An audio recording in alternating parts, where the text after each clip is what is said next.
Good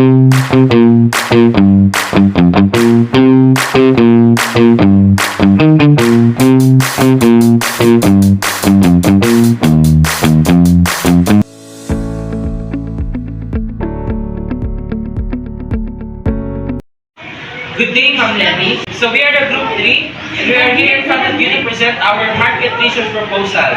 Before I proceed further, I would like to introduce first my members. Let me start with Ms. Calza, and Ms. Jesusco, and Ms. De La Cruz, and Ms. Tumapi, and Mr. Legaspi, and Mr. Pastelado. So these are my group mates for the market research proposal. And the product we chose is the print vending machine, because I believe the print vending machine is very significant as senior high school students, because we have projects, assignments, and many etc. which print vending machine will be useful and will be more convenient for us students. The print window machine. The print window machine is a self-service printing solution offering fast, convenient, and affordable services. Users can print documents, photos, and school requirements from USB, mobile phones, or QR codes. This research aims to understand market needs and ensure the product meets the actual demands of the target audience before launch. We all know that print vending machine is much more convenient for us students, especially it doesn't involve any labors from the teachers because it is self-service, which is much more convenient and not hassle for us students because it's easy to print. You can use your USB, mobile phones, etc. and any gadgets that you have in order to print your subject, your assignments, projects, research, and etc. We have four research objectives in this one. First is the identify target market. It pinpoints the primary users for the print window machine. Second, analyze user preferences. It understands potential users' behaviors and preferences. Third is the determine pricing and service model. Establish the most effective pricing and service strategy. Fourth one is minimize business risk. Collect data to reduce potential risk for the business. So the target market for our print vending machine is first age group. Students and young adults to 32 to 85. Needing frequent printing. Gender, all genders. Location, school campus. Like library, canteens, student center, and community centers. The third is allowance. 10 pesos to 200 pesos daily allowance. So the age group for our print vending machine we chose is 13 to 25 students and young adults their age who needs frequent printing because they are most likely to have performance tasks, projects, or assignments that needs printing. And also gender because we advocate for all inclusivity, and location which is inside the school campus, and it is also possible for in the terminals since there are also students who are purchasing printing services also. And our target allowance also is 10 to 200 daily allowance since that is the most average pricing of printing for today's era. Target market analysis. Customer preferences. Understanding price, quality, convenience, and rest. Buying decisions. Identifying motivations for choosing a printing service. Existing services. Observing current alternatives like internet cafes or phone printers.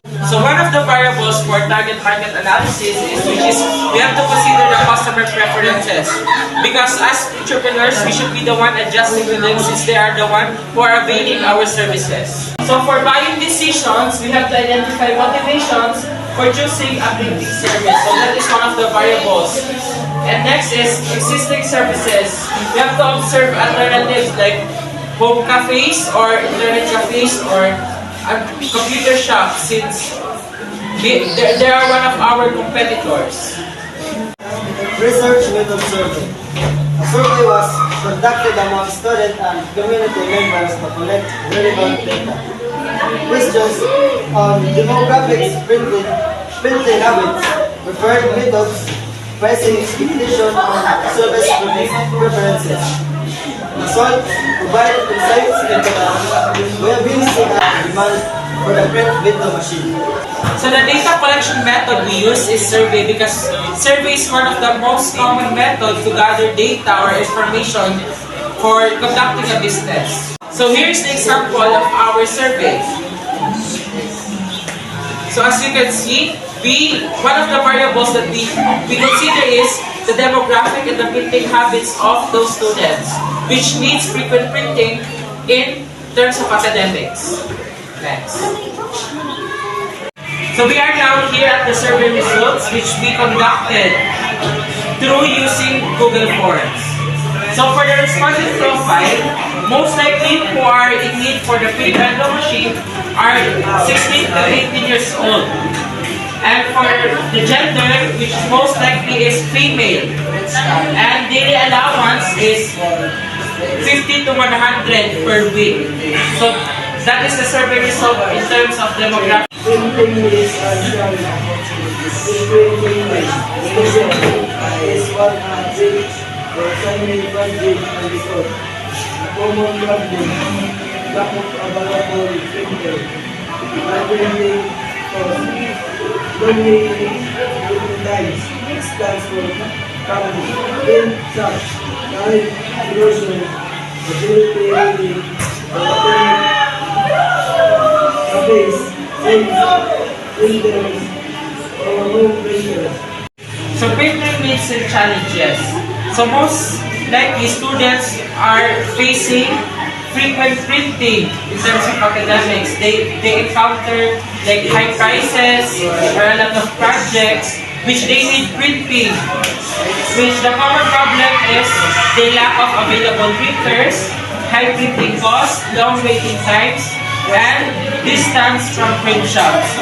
So the current solution for them is they have to go to internet cafes or to print at home printers. Awareness, acceptance, and preference. Awareness. Over half of aware of acceptance. High acceptance, most will use it if available. Pricing. Acceptable range. 5 pesos each per page.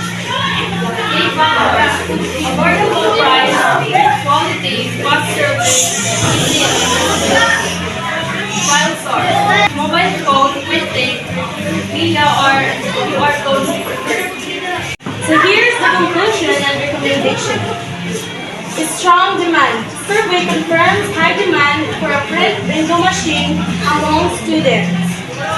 Affordability and convenience are critical for the target market.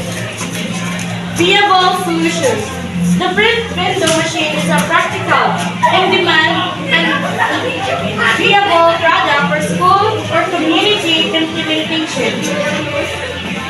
My name is Thomas Alja de la Rosa, and I'm the leader and I'm the one who managed this group.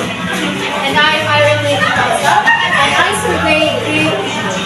I am Catrice Claire in school. I survey 3 people. I'm Elias Garcia. I survey 2 people.